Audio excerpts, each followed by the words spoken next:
Hi, everyone. Thank you for joining the webinar today, Inclusive Leadership, Harnessing the Diversity of Thought. My name is Kat Duco, and I'm the Marketing and Business Development Manager at the Myers-Briggs company. I work alongside a team of key account managers to support our customers across the Asia-Pacific region. We're excited that we had such a great response for this topic with nearly 1,300 registrants. We do want this to be an interactive webinar, and I'll be assisting with questions and comments throughout. To participate, please use the questions box feature on your GoToWebinar side panel. For those of you who don't know who we are and what we do, the Myers-Briggs company is a mission-driven global organization with a 60-year history. Our mission is to inspire everyone to lead more successful and fulfilling lives. We work with organizations of all sizes and from all industry sectors to design and deliver development programs relating to teams, leadership, organizational development, coaching, and selection. With our range of assessments, you can achieve multiple business objectives for the entire talent lifecycle, from selecting the right talent, developing your people to enhance performance, and supporting career transitions. Our presenter today is Dr. Martin Bolt, Senior Director of Professional Services and Psychologist at the Myers-Briggs company. Martin's role is pivotal in helping people respond to ever-changing work environments. He has experience partnering with organizations across the Asia-Pacific region and helping people to apply insights from research to areas including leadership development, executive coaching, team effectiveness, organizational change, virtual training solutions, and workplace well-being. He's also our lead assessment certification trainer. During this webinar, Martin will highlight key insights around inclusive leadership and why this vein of leadership development is a rising priority for organizations. And with that, I will turn you over to Martin.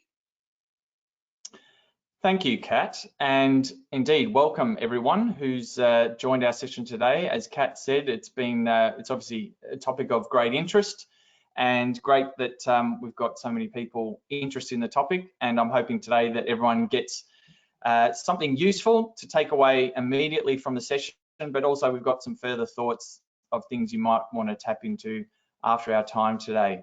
I've just switched my camera on just so everyone knows that it's a real person here, not an avatar or some artificial intelligence. I won't leave it on for the course of our session because it can also be quite distracting for everyone as well. But just to maybe kick things off and really wanted to get everyone's involvement and thoughts on this. And you can share your responses to this now in the questions box. But what we're going to ask you to share is what is something about you. It could be your ideas, your perspective, a personality attribute or style, a work style, for example, something that you like to be recognized for or appreciated for in the workplace. And so what we'll ask you to do is just think about one thing, type that in the questions box. And we've got a sample of thoughts of what people like to be appreciated and recognised for. I'll invite Kat just to call out some of the things that have been shared. And keeping in mind that these could be things that you know about yourself, but maybe not everyone has seen or had a chance to recognise or show appreciation for you about that particular attribute. So Kat, how's it looking? What have we got coming through? We've got quite a bit of participation, which is great. The screen keeps scrolling on me. So just to share a few, I mean, top of the list was inclusiveness. So I guess they're coming to the right webinar here. But also bringing people together, being empathetic, creative, having passion, use of technology, so some skills-based things as well, getting things done. There's a lot more pouring in as well, but that's a nice selection there. Oh, and Martin, I don't know if you muted Excellent. yourself. Right. Well, first of all, thank you everyone for contributing. And I know, all right, let me turn my camera off. Is that work coming through, Kat? Yes. Great. I think good old challenges of internet at the moment. We might find that video is taxing on the audio. So firstly, thank you everyone for sharing thoughts there. And yeah, great, Kat, that you're able to get quite a wide selection because there's obviously quite a range of things that people bring to our professional roles and that we value being recognised for. So maybe just to focus in on what we'll work through in this session, and I'll start with, we'll look at a lens for today around the concepts of inclusion and diversity, why that's in fact important, what the benefits are for having an inclusive workplace, the role of leaders in inclusive workplaces, both creating and maintaining them, and also to look at what we consider 5 challenges that we've identified that leaders face when they're either trying to or learning how to practice inclusion and building creating inclusive work environments. And finally, to share with you some ways that we've found effective for helping leaders develop an inclusive approach with the people that they're leading, so that it leads to meaningful change. So today's lens for inclusion and diversity, and these are words that are used quite a lot. There's a lot of discussion about diversity, equity, and inclusion in the workplace around the world, and that's got a lot to do with the fact that the workplace is becoming more diverse, both in age, ethnicity, and many other factors. Our lens for inclusion, though, is very much looking at it through the lens of diversity of thought. So diverse employees can refer to any number of characteristics in ways we might distinguish or differentiate people. But what we're going to focus on today in this session is looking at diversity of thought. And the reason we're looking at this is it's often easily overlooked. It's not obvious to have diverse thinking approaches. And diversity of thought is about recognizing that people are diverse from one another in multiple ways that shape their thinking. So there is diversity of thought around different thinking approaches or perspectives that people have when they look at the world or situations.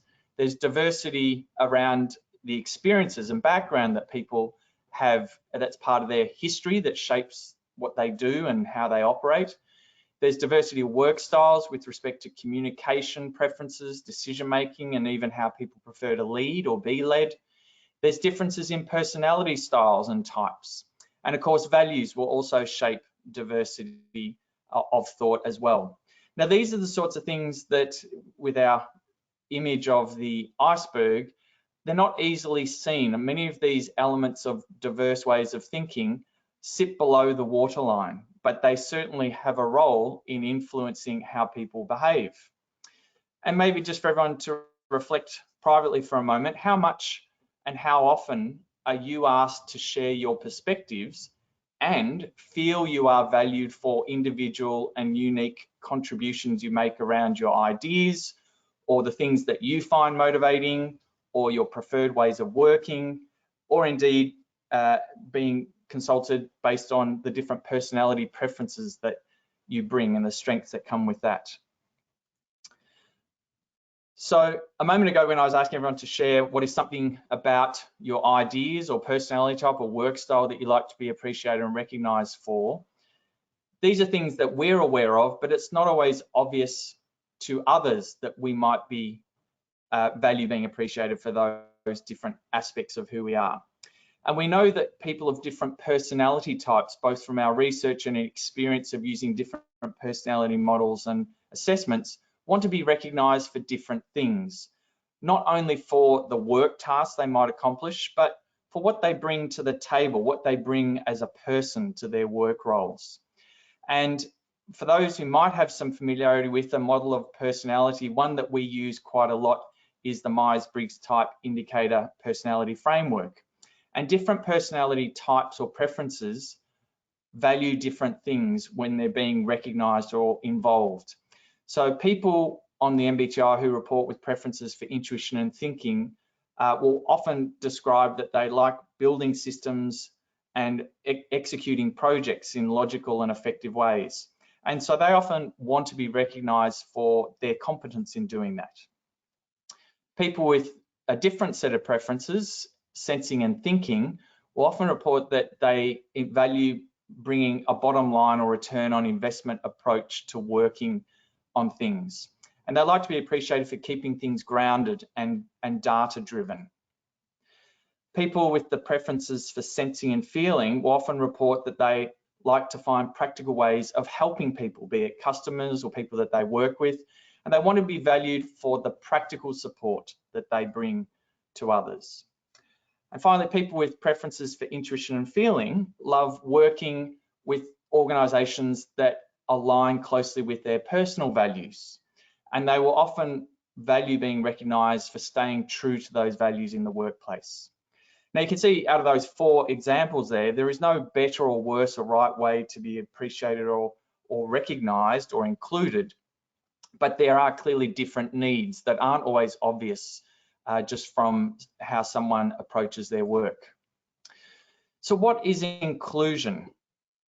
So when we talk about inclusion today, we're talking about inclusion of diversity of thought. So inclusion is being aware of giving voice to, understanding and integrating diversity of thought in our work lives, and particularly with the people that we're working with. An inclusive person or team or organisation is committed to creating an environment where all members feel they're inspired and encouraged to bring their workplace their uniqueness of diversity of thought, or that they recognise that there's no one way of thinking that's more valued than others. So it brings to bear what might be the benefits of having inclusive workplaces. Well, there's 2 ways that it's been looked at through various research groups. Starting on the individual employee front, some interesting research by Gartner found that only 31% of employees agree that their leaders promote an inclusive team environment. So maybe just think about that for a moment. Only 31% experience that. Only 27% of employees feel that their organisation informs them of opportunities to promote inclusion in their day-to-day work. So it seems like it's not clearly on the radar at an individual level. When we look at the organisational research, only 36% of diversity and inclusion leaders report that their organisation has been effective in the very initiatives that they're trying to lead. And what struck me was a staggering 80% of organisations rate themselves as ineffective at developing a diverse and inclusive leadership bench strength. So there's a lot of work that really needs to be done here. And despite an awareness or maybe best efforts, it appears from this research there's a long way to go in building the inclusiveness in organisations. So again, here's another chance for everyone to get involved. And again, we'd love to see what comes out of your own experiences here about inclusion. So we're going to launch a poll in a few seconds. And the question here is, how would you say your organisation is doing in moving the needle on inclusion? How progressed or evolved is your organisation in the inclusion state? So the options you'll have to choose from is, A, I'm not aware of a dedicated focus or goal for inclusion in my organisation. B, inclusion is an accepted concept, but there isn't a clear strategy in our organisation. We have made efforts to improve diversity, equity, and inclusion, but haven't reached our goals in our organisation. And the final option is, we have a coordinated strategy, roles, and an inclusive organisation.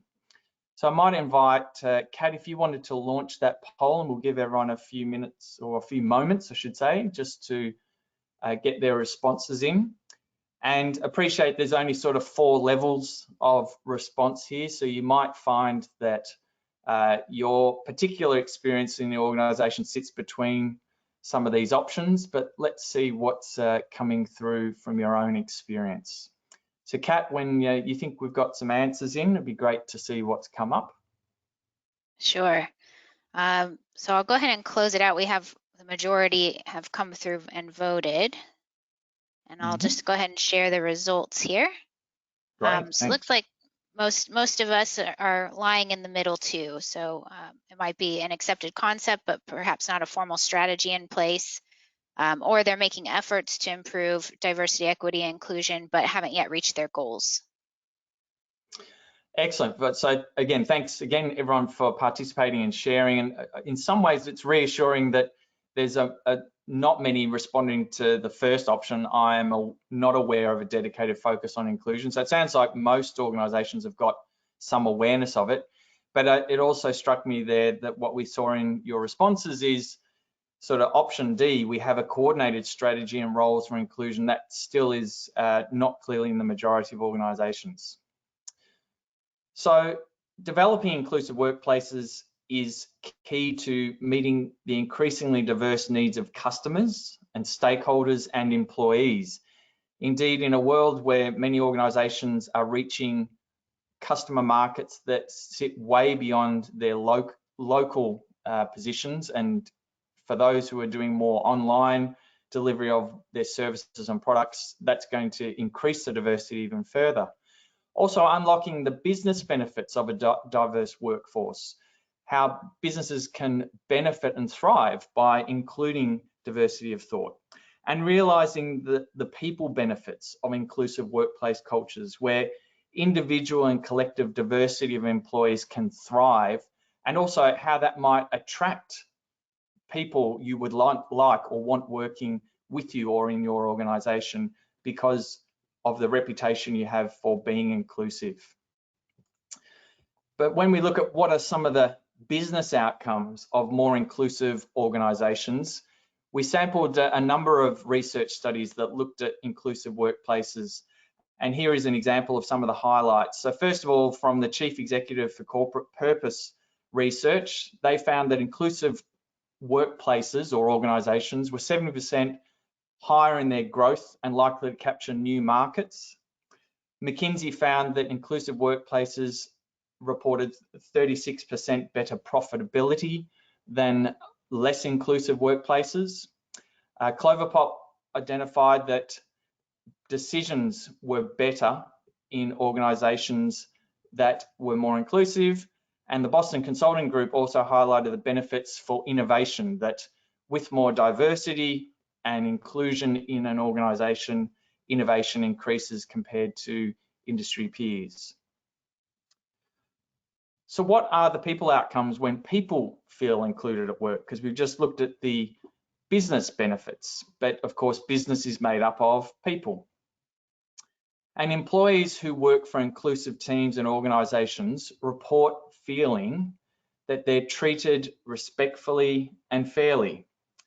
That means that they feel safe and they are more likely to bring their whole self to work.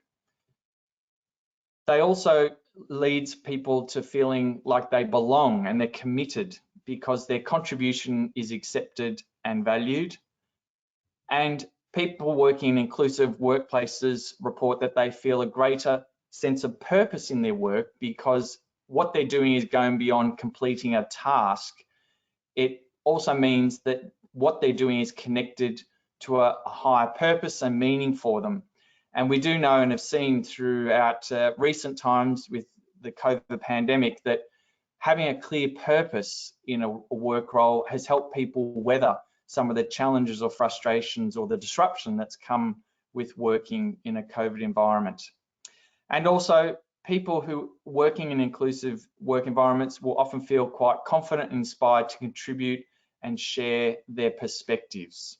So there are benefits all around, not just for the individual, but for the organisation and the people that are working together.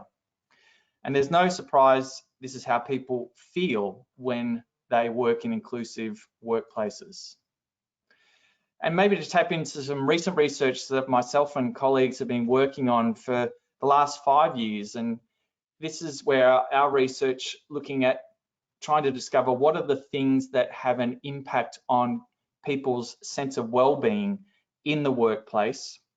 And what we actually found when we look at well-being through these 6 factors, well-being comprises the kind of relationships that we have at work, the level of meaning and purpose a person has in their work, the sense of accomplishment they have, how engaged they are with their work, the frequency of positive emotions they experience in comparison to the frequency of negative emotions. And from our latest research in the last 18 months, we particularly paid attention to the role of the leader and employee relationship and its impact on well-being of employees.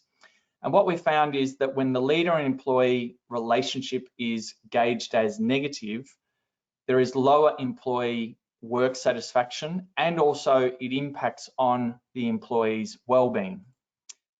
In contrast, when the leader and employee relationship is positive, we find that employees report high levels of satisfaction and also high levels of well-being. And this is probably something not to gloss over, because our wider research from the 5 years also found that when people report high levels of well-being, it contributes to their loyalty in their organisation. They're more likely to be more committed to their work and their organisation, and they're also likely to report positive mental and physical benefits of that well-being, not just at work, but outside of work as well. So this highlights that leaders do play a very central role in the experience of how included people feel in workplaces. So inclusive workplaces are all about keeping individuals and people and their differences and diversity of thought front and center. So to truly achieve inclusive workplaces, we have to turn our attention then to the leaders.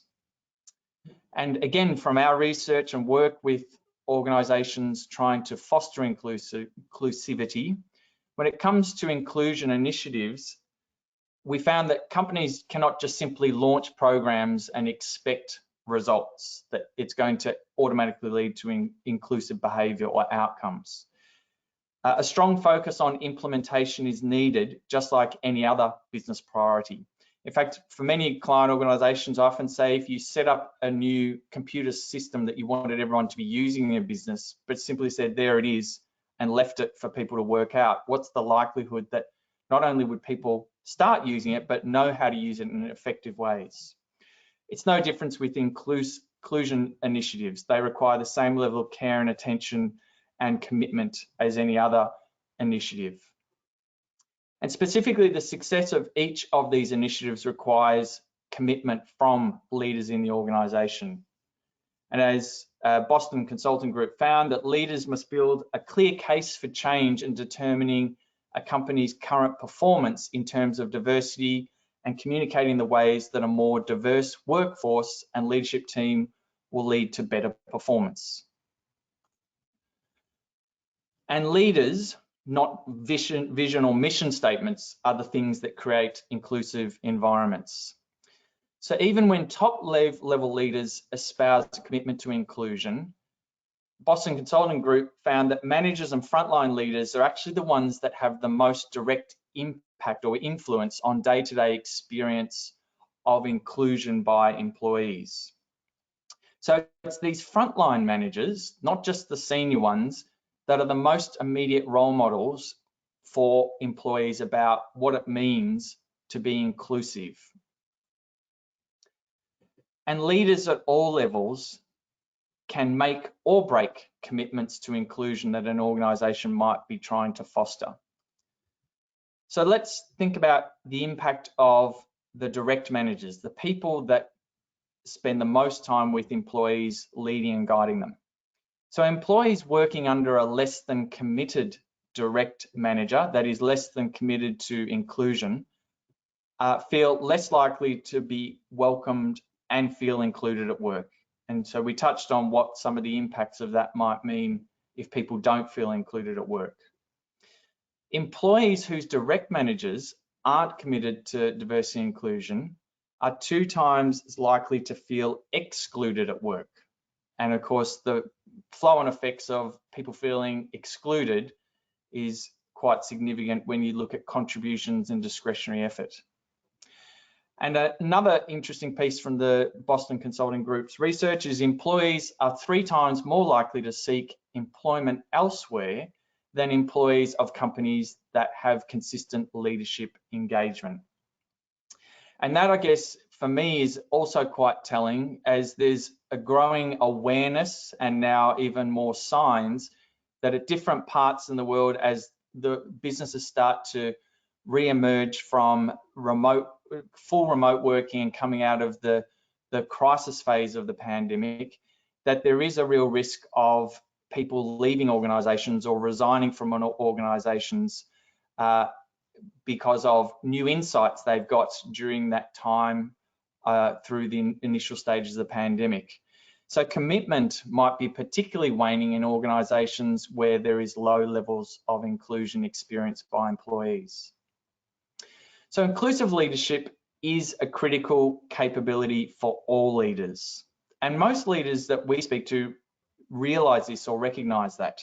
Leaders themselves now understand that in today's business environment, companies must achieve diversity if they want to acquire and retain the best people for their organisation, but also to have people feeling engaged and contributing to business performance. However, inclusion of individual and collective diversity, it's not a given, it's not automatic. It actually requires inclusive leadership capabilities where leaders are equipped with it to leverage diverse thinking, personality styles, and ways of looking at ideas and values through a range of lenses. And that was articulated in a recent article by the Harvard Business Review. But just saying that we need to be or want to be more inclusive is not going to automatically create that outcome. Regardless of the organisational vision for inclusion or a leader's professed commitment to inclusion, it's not guaranteed just by simply talking about it. Not all leaders have inclusive approaches top of mind, and many have not even undertaken professional leadership development that helps them build or develop that inclusive approach to leadership. So as I mentioned earlier, we've identified through our work with a range of organisations that there are 5 common challenges leaders face in practicing inclusion and creating inclusive work environments, even if they recognise it's important to do that. And as we go through these 5 challenges, I'll also show you some ways that leaders can be assisted to work within the environment that they might find challenging.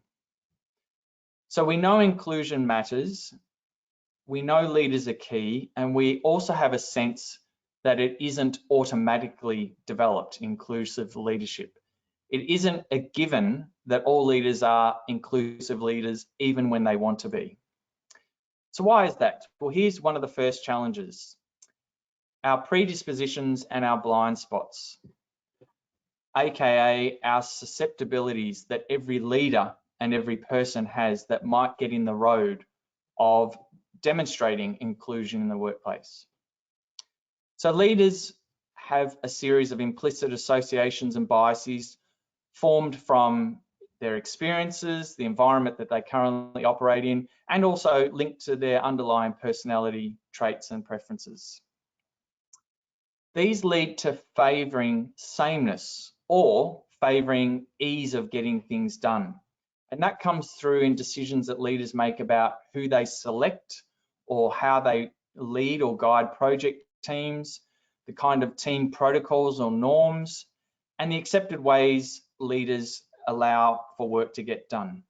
And an example where that might play out, that particular favouring of sameness, is the example where a leader needs to bring together a group of people to work on a project.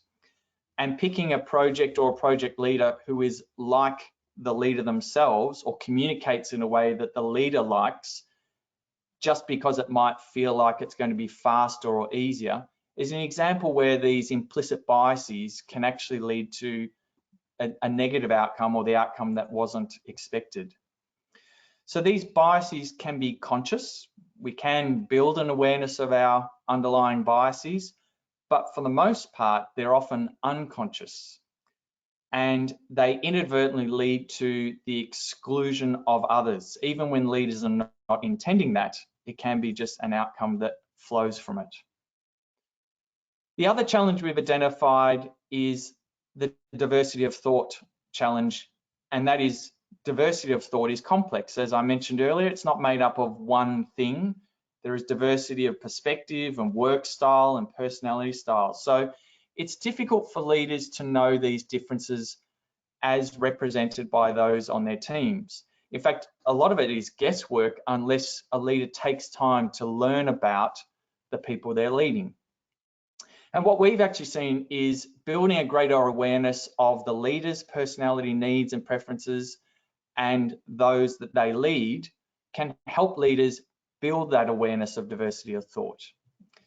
And we've seen that obviously understanding the different needs and styles that each personality brings adds a lot to raising the awareness of how people prefer to communicate in different ways, how they prefer to work in different ways effectively. What motivates one person may not motivate another member of the team. What might be signs or triggers for stress that differ across different personality types, and how we expect to lead or be led is also shaped by our underlying personality preferences. And when trying to put together new programs around inclusion, the different reactions to change will also be shaped by individual personality needs. So the third challenge we've identified is the set of skills required for leaders to foster and develop an inclusive leadership workspace. So inclusion is not just a strategic priority, it's also a set of skills and mindset of how to harness differences and use that in a constructive way. Inclusive leadership is an increasingly sought after leadership skill. As I mentioned earlier, we're now finding that leaders are expected to work with and build on the strengths of very diverse groups of people, be it in a project team or across a whole organisation. And an often missing piece of one's leadership development is the cultivation of skills needed to advance the principles of diversity, equity, and inclusion. Only 1 in 3 organisations from some research in 2021 are presently designing a strategy that involves inclusive development of leaders. So there's a real opportunity here to add into or incorporate into developing leaders ways to support them in being inclusive with the people they're leading. And how we behave has an impact, but so does how we perceive ourselves and how we are perceived by others. So the leadership self-perception or skill trap is another challenge that all leaders face. When we start with self-perception, some interesting research by Harvard found that 2 out of 3 leaders hold an inaccurate view about their own inclusive leadership capabilities. So 2 out of 3 is a pretty high rate of leaders not being aware of their approach to inclusion. And when we look at how others perceive the leaders, be it their staff and peers, 33% of leaders believe they are more inclusive than they are perceived by those around them. And this for me presented an interesting one because I think the intent of leaders to be inclusive is there, but how it's landing with the people who they're trying to include seems at odds with what their underlying intent is. And when we look at the actual capability of leaders and their capacity to be inclusive, we found that 33% of leaders lack confidence in their inclusive leadership capability, and as a result, do less than they could to actively guide others and challenge the status quo. So when we think about the awareness of leaders, that becomes an important place to begin, the self-perception and the perceptions others have. And indeed, it appears from these kind of studies that there are leadership blind spots that can be brought to the awareness of leaders if they're willing to explore and build their self-awareness and also learn how they are perceived by others. And in actual fact, I've known for many years working with leaders, without that awareness of those blind spots, it's like flying a plane or sailing a ship at night without any lights or navigational instruments. It's a bit like flying blind in a leadership role. And finally, the 5th challenge that can be a frustration or a hindrance on leaders being inclusive, and that is organisational constraints. So we know that leaders don't operate in a vacuum. They operate within real constraints enforced by deep organisational processes or systems or reward structures, or indeed the underlying organisational culture. And these organisational processes are not designed usually to support inclusion. In fact, they're often designed to lead to other outcomes that a business might be initially focusing on, but less aware of how they might impinge on inclusive behaviours. An example of this might be that organisations who prize efficiency, rapid decision-making, quick actions, and internal competition, all of these go to an organisational workplace and dynamic that works against inclusion and diversity. And I am conscious of there are some very public leaders who have promoted making quick choices and fast and expedient choices to get things done. And sometimes they're lauded as successes, but if you look behind the curtain, there's often a wake of people who felt like they didn't have a significant role or part to play in those environments. So developing inclusive leadership, how do we actually do something to address the gap, but also work with some of the things that might get in the road of being inclusive? And it's good to know there are positive things that at an individual and an organisational we can do to improve inclusion and nurture diversity of thought in leadership. Starting with the first recommendation that all leaders need to be involved in developing and supporting inclusive approaches in the workplace. If we don't offer inclusive leadership development for all leaders, not just the senior level, we're likely to be taking big risks assuming that simply vision and mission statements about inclusion will actually land in the daily reality of people across the organisation. So the first thing to look at from your organisation if you're wanting to build an inclusive capability is create a development plan that spans all leaders across all levels. And why? Inclusive leadership isn't just an ideal or a company vision. It's something that actually happens through the behaviour and interaction on a day-to-day basis. And whilst the most senior leaders set the vision and the expectations and the tone of what it means to have an inclusive leadership or inclusive workplace, it's actually the frontline leaders who are going to broker the day-to-day employee experience of whether inclusion is part and parcel of working in that environment. And I'm sure everyone's encountered situations where there was an espoused vision or norm or cultural expectation by the senior level of an organisation, but it doesn't flow down into the day-to-day work, or in worse still, people actually behave in ways opposite to that, and the level of distrust or cynicism that can flow from that. So frontline leaders become crucial in helping create the inclusive environment at all levels. And recommendation number 2, leaders need to know what are the capabilities that are important for fostering inclusion. Inclusive leadership doesn't occur automatically. It is bolstered by exposure to challenging preconceived notions and to overcoming unconscious biases. This means that inclusive leadership can be developed. So what we've found is there are specific competencies that inclusive leaders have and exercise in their work roles. So through our consulting work with client organisations, the Myers-Briggs company has spent decades helping people better understand what makes them unique and diverse from a personality point of view, from an interpersonal disposition, from career interests, right through to underlying motivations, and how to harness that diversity in the context of teams and also having a diverse leadership bench.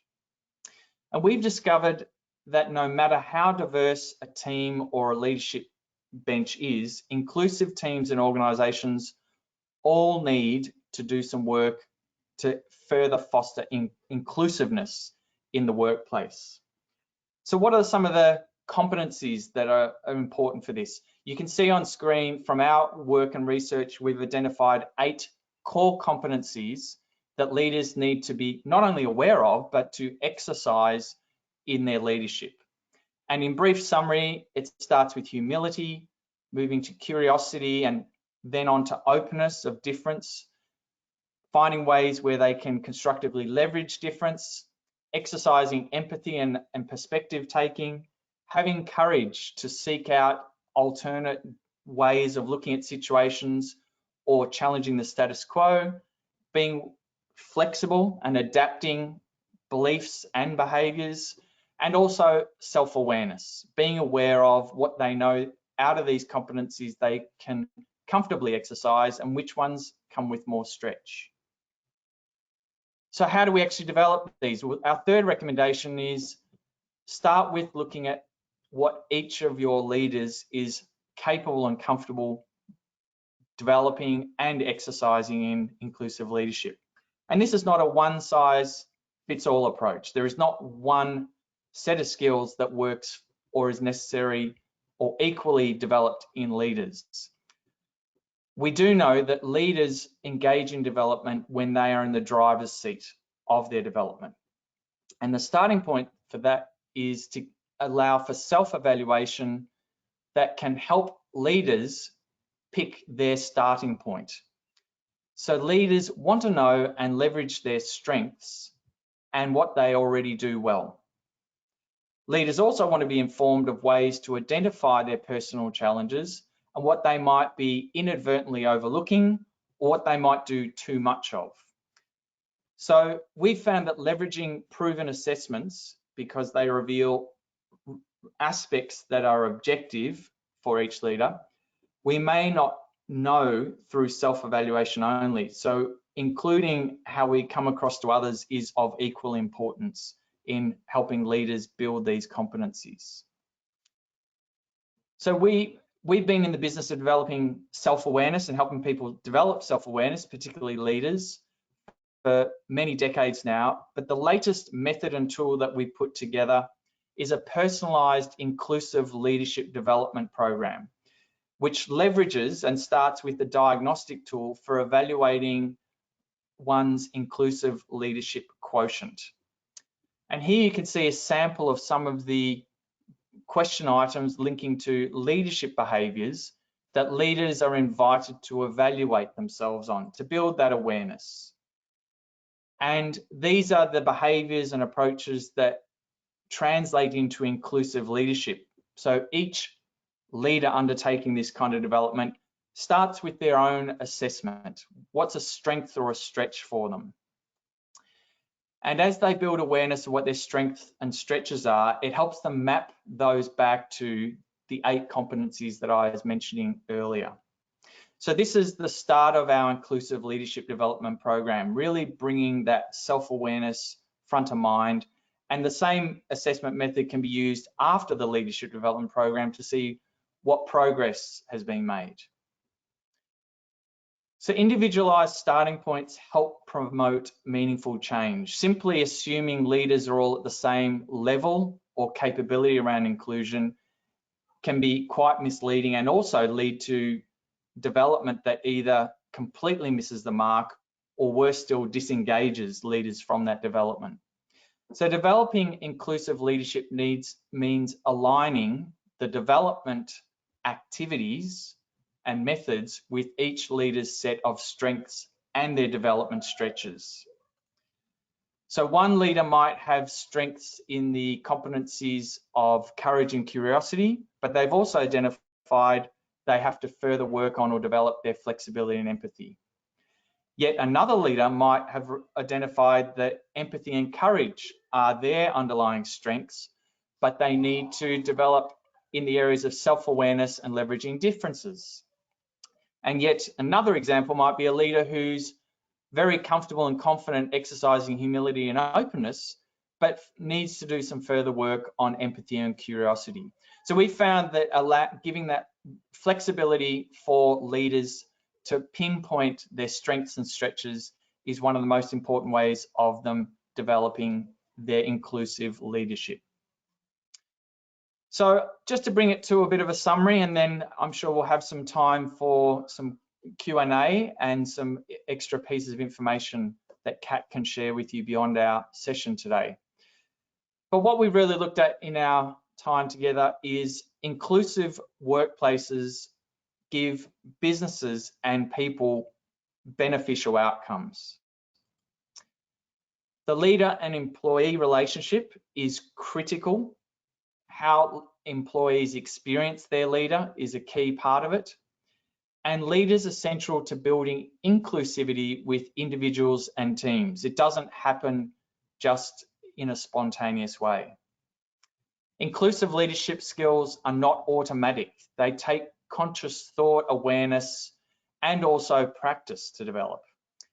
And there are notable challenges leaders face if they're going to try and cultivate or build a more inclusive leadership approach. So knowing what is the environment and context the leader is trying to develop these in, and how they're going to either be supported or hindered, are crucial in getting the outcomes for inclusive leadership. Also, it can be developed if leaders tap into relevant competencies supporting inclusive leadership and begin with their individualized starting points, not a one-size-fits-all. And finally, leveraging today's recommendations and what has worked for others is a place where any one of us can start.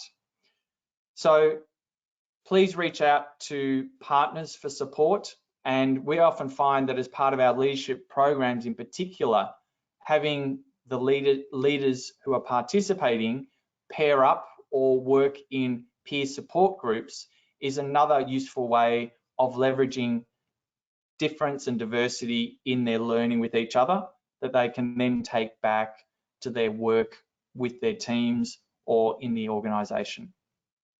So hopefully that gives everyone some key insights or some top of mind thoughts that you can start to consider or apply, or even seek us out for more information. I might at this point now hand over to Kat, who's got a few more points, and I guess Kat will probably also have some time for some questions. Yes, thank you, Martin. We will address questions momentarily, so please feel free to submit those through the questions box. And while we wait for those to come through, I'll just quickly share a few of our solutions leveraging Myers-Briggs insights, which are also highlighted on our website. One option is to become accredited in the MBTI, which will qualify you to assess personality differences and provide you with practical tools to improve communication, reduce conflict, manage stress, and help teams across your organization to work better together. Our virtual MBTI certification course runs regularly in a couple different time zones, and it has been booking up quickly. So I've highlighted our remaining 2021 programs on the screen, and also just want to note that we have two virtual programs in December on the dates on the screen. One that's going to be delivered in English and the other in Cantonese.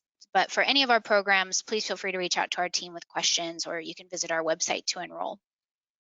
If the public program dates don't work for you and you have a group of at least 4 or more people in your organization who want to undergo MBTI certification training, I do want to note we can run an in-house course as well on your preferred dates.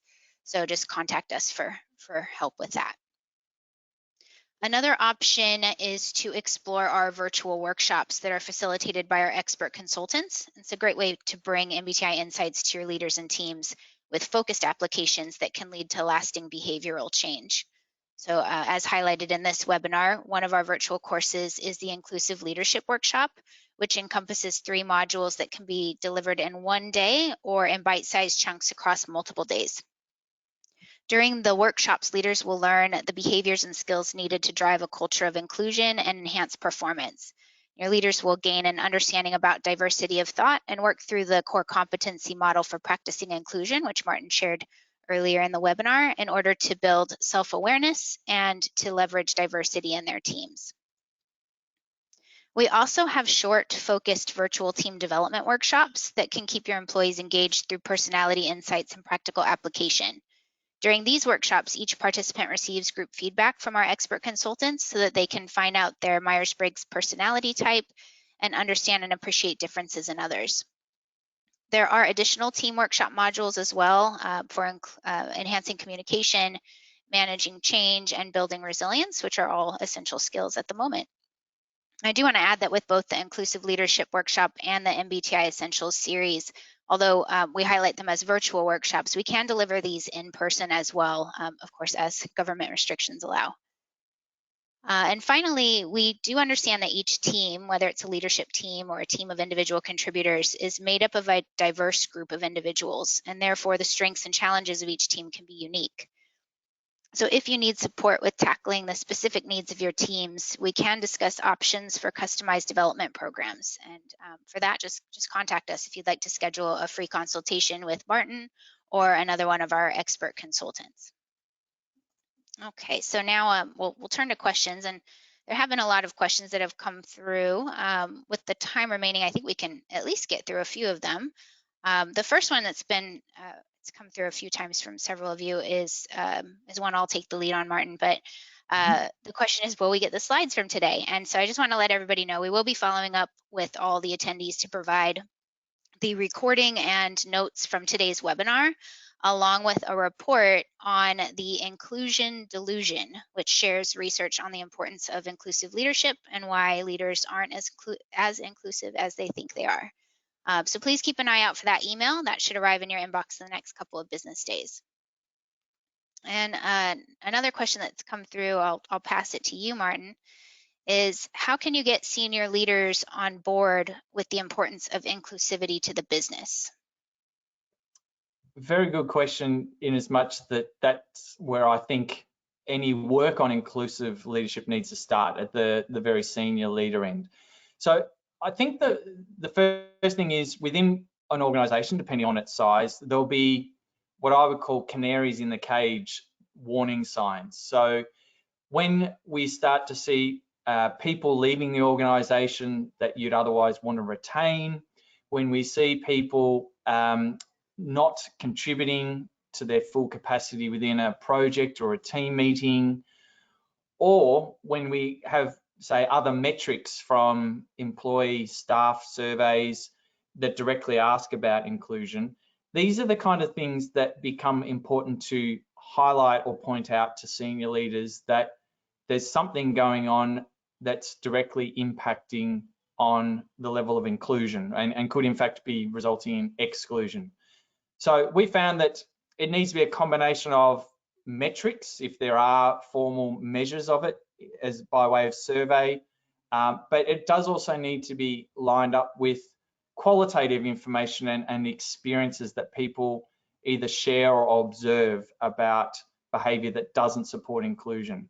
And putting that in front of senior leaders, and also not only what is the business impact, but what is the impact to reputation for the organisation and indeed the leadership group, if it's not viewed as an inclusive workplace. I found that kind of becomes an important motivator for senior leaders to want to address or do something about it.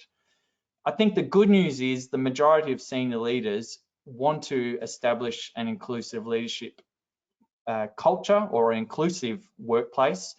And so even just letting them know that people are not experiencing that way can be a good place to start in getting their attention or their interest to do something about it. Great, thanks, Martin. And just a clarifying point, since we're on the topic of different levels of leadership, earlier in your presentation, you were speaking about direct leaders, and there was a question that came through about that, to clarify what exactly are direct leaders. Okay, sure, yeah. So when we're referring to that, it's the manager, the team leader, the supervisor, the person who has day-to-day, week-to-week interaction with a group of people, be it a team or a department, as opposed to a manager or a leader who sits one or two steps up or away from the people involved. So what we're really saying is, don't leave your inclusive leadership development initiatives at just very senior levels or only certain leaders of an organization. It really needs to be part of what all leaders are able to demonstrate and do. And so direct leaders are those that interact with employees on that, as I said, it may not be face-to-face, but certainly person-to-person level, as opposed to steps removed. Great, thanks for clarifying that, Martin. I think we can get at least one more question in here. So what are the best ways of helping leaders develop the inclusive competencies, particularly considering that 33% of leaders overestimate how inclusive they are? Yeah, so I think that first part is the overestimating is helping leaders get a real gauge on what is their, not only their own personal view of how inclusive they are, but how other people who they lead or interact with experience their approach to inclusion. So as I mentioned, we've got some objective measures of inclusive leadership behaviours that we've been using to help leaders raise that awareness. Once they have an awareness of what they're doing that either helps them be inclusive, but also what they might be missing or overlooking, then it is really pinpointing what are the behaviours again, within role and on a day-to-day level that they can switch to, that they can start to build on. And I've often found if leaders are up for it, and courage is one of the competencies in the inclusive leadership framework, the courage to share with the people that they're leading. Here are some things I've learned about myself through this inclusive leadership program and the evaluation. Here are the things you'll see me that I'm going to be wanting to improve or work on. And I'm going to check in with you to ask how am I progressing. And I think that's when leaders see that the concepts and the competencies and the words actually land on the ground with their actual leadership work. And I think the more inclusive a leader is, I've had many leaders say to me, that's when their staff start to be more open with them. It's usually the leaders that either deliberately or inadvertently demonstrate exclusion, where they won't get that sort of ongoing feedback from people they work with. So even just trying to foster inclusive approaches can lead to that ways of helping leaders get better at those competencies. Great, thanks so much, Martin. I know we are coming up against our time here. So I just want to note there are lots of questions that came through. Thank you all for your participation today. If we didn't get to your question now, we'll be sure to follow up with you individually to make sure that your question's addressed. And that goes for if you think of a question later, please do feel free to reach out to us. We're happy to address your questions or schedule a call to connect. And yeah, I just want to say thank you again to everybody for attending and Martin for your presentation. Great, thanks Kat, and thank you for everyone who joined today. Thanks everyone.